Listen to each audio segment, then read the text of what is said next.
Olá, como foi seu dia hoje?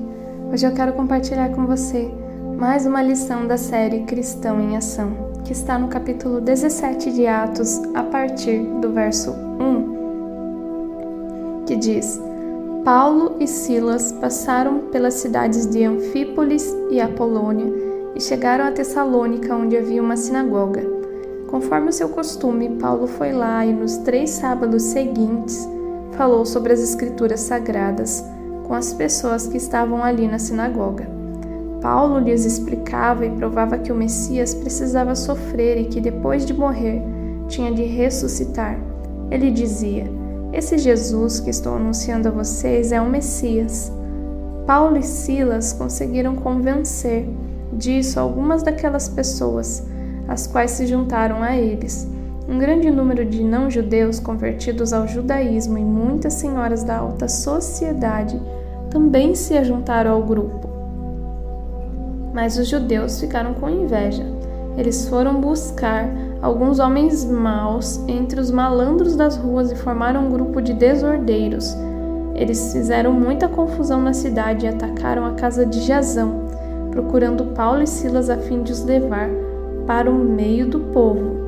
Mas não os encontraram e levaram à força a Jasão e alguns outros irmãos até a presença das autoridades da cidade, gritando: aqueles homens têm provocado desordens em todos os lugares. Agora chegaram até nossa cidade, e Jasão os hospedou na casa dele. Eles estão desobedecendo às leis do imperador romano, dizendo que existe outro rei chamado Jesus. Tanto a multidão como as autoridades ficaram agitadas quando ouviram essas palavras, e as autoridades soltaram Jasão e os outros depois que eles pagaram a quantia exigida para isso. Essa passagem aqui mostra algumas lições, mas a principal delas é sobre constância.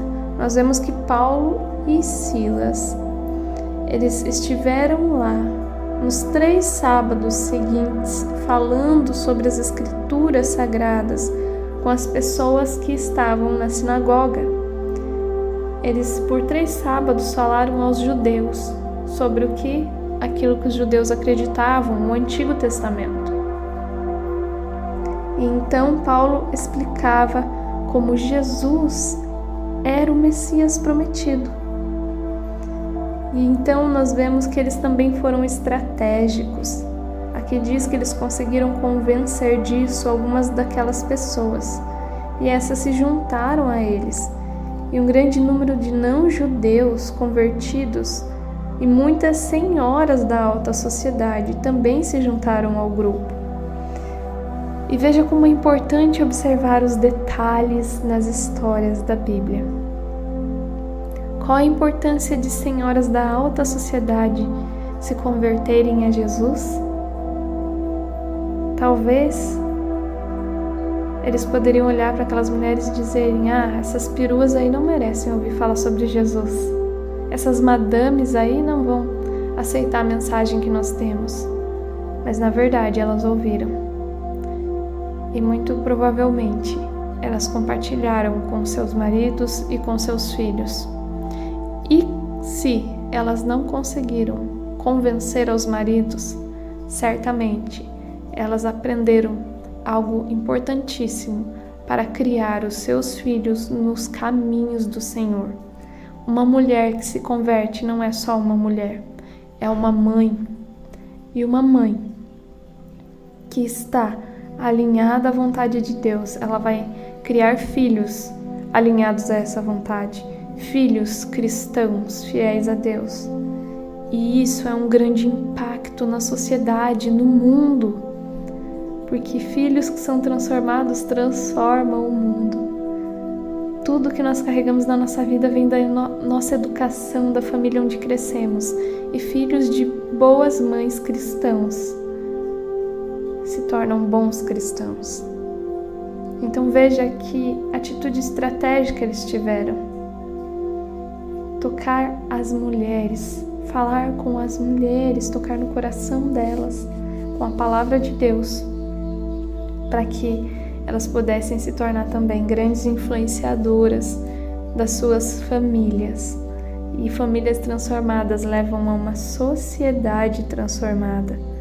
Então, quando você se vê pensando em evangelizar, perceba como há pessoas, públicos, que são estratégicos e que Deus quer sim alcançar, porque talvez você compartilhe o evangelho com uma pessoa ou com algumas, mas aquelas irão impactar suas famílias, e suas famílias e filhos irão impactar o mundo e gerar uma grande transformação positiva no reino de Deus e cumprindo a vontade de Deus nessa terra. Independente de perseguição, de oposição, como aconteceu aqui no final da história, muitos ficaram com inveja de vê-los falando e tramaram contra eles. Mas no final das contas, tudo ficou bem, porque estava sob o controle de Deus. Então, se você crê nisso, faça essa meditação comigo. Feche seus olhos, respire profundamente, relaxe e repita comigo: Senhor Deus, ajuda-me a ser uma pessoa constante e estratégica na obra do Senhor, que eu possa entregar o meu melhor, a minha dedicação para fazer a Tua vontade, assim como Paulo e Silas foram insistentes, indo sábado após sábado falar na sinagoga, compartilhando com as pessoas e alcançando pessoas estratégicas como as mulheres da alta sociedade. E que eu possa ter essa sensibilidade para entender que há pessoas que precisam ouvir a Tua palavra, e essas pessoas se tornarão grandes propagadores da Tua mensagem. Em nome de Jesus que eu oro. Amém.